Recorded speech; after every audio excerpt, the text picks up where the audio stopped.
Hi friends, Radhika tips আপনাদেরকে স্বাগতম। মাসিক হওয়ার অনেক আগ থেকে অনেকে জানতে পারেন গর্ভবতী, আবার অনেকেই সেটি বুঝতে পারেন না মাসিকের ডেট না যাওয়া পর্যন্ত। তবে মাসিকের ডেট যাওয়ার আগে অনেকে বড়ি খেয়ে থাকেন, যে বড়িগুলোর কারণে পরবর্তীতে সন্তানটি প্রতিবন্ধী হতে পারে। তাই গর্ভ অবস্থায় আপনি কিছু লক্ষণ দেখলে বুঝতে পারবেন আপনার গর্ভবতী হয়েছে নাকি পরবর্তী মাসিকটি হয়ে যাবে।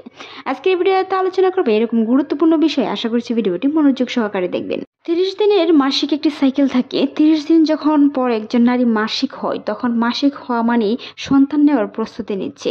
আসলে সন্তানটা কখন হয়? সন্তানটি হয়ে থাকে, বিশেষজ্ঞরা বলে থাকেন ওভুলেশন টাইমে যদি মেলামেশা করা হয় সেই ক্ষেত্রে সন্তান ধারণ হয়। যদি ওভুলেশন টাইমটি আসলে কখন হয়, সেই টাইমটি যদি আমরা মনে করি মাসিকের মাঝামাঝি সময় হয়ে থাকে, অর্থাৎ যেদিন থেকে আপনি মাসিক হয়েছেন সেদিন হাতে গোনায় 14 দিন থেকে 18তম দিন পর্যন্ত। 14 থেকে 18তম দিন পর্যন্ত যদি আপনার ওভুলেশন টাইম হয় আর সেই সময় মেলামেশা করলে একটি সন্তান হয়, তাহলে কিন্তু সন্তানটি আপনার মাসিকের মাঝামাঝি সময় রূপিত হচ্ছে। সন্তানটি যদি মাঝামাঝি সময়ে ডিম্বাণুকে ভেদ করে নিষিদ্ধ হয়, তাহলে কিন্তু 15 দিন পরে আপনি বুঝতে পারবেন যে আপনি গর্ভবতী হয়েছেন। তারই মধ্যে বিশেষ কিছু লক্ষণ হলো তলপেটে ব্যথা হওয়া, তলপেটের বাম কিংবা ডান দিক দিয়ে নিচে একদম ব্যথা হওয়া, কিনকিন ব্যথা হওয়ার সাথে সাথে শরীর দুর্বলতা লাগা, সেটি পরবর্তী মাসিকের আগেই হতে থাকবে। তাছাড়াও আরও কিছু বিশেষ লক্ষণ প্রকাশ পায় সাদা স্রাব যাওয়া। অনেকেই সাদা স্রাব গেলে ওভুলেশন টাইম বুঝতে পারেন। তবে যদি আপনার মাসিকের 18তম বা 20তম দিন যাওয়ার পরেও সাদা স্রাব যায়, তাহলে আপনাকে বুঝতে হবে আপনি গর্ভবতী হয়েছেন।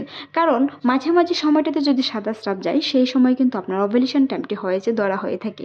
তবে যদি 20 দিনের পর থেকে সাদা স্রাব প্রচুর পরিমাণে যায়, কিছুটা তরল পানির মতো আবার কিছুটা ডিমের সাদা অংশের মতো, তাহলে আপনাকে বুঝতে হবে আপনি গর্ভধারণ হয়েছে।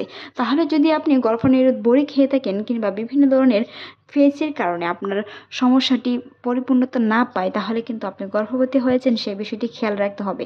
তবে মাসিকের পর পর্যন্ত আপনাকে অপেক্ষা করতে হবে, কারণ মাসিকের তারিখ না যাওয়া পর্যন্ত কিন্তু আপনি প্রেগনেন্সি কিট দিয়ে সেটি টেস্ট করতে পারবেন না। কারণ মাসিক যাওয়ার অন্ততপক্ষে 7 থেকে 15 দিন পরে টেস্ট করার কথা বলে বিশেষজ্ঞরা। মনে রাখতে হবে, যদি আপনার সেই লক্ষণগুলো প্রকাশ পায়, তাহলে আপনি যে কোনো ধরনের অ্যান্টিবায়োটিক ওষুধ খাওয়া বন্ধ করে দিতে হবে, নয়তো আপনার সন্তান প্রতিবন্ধী থেকে শুরু করে বিভিন্ন ধরনের সমস্যায় পড়তে পারে।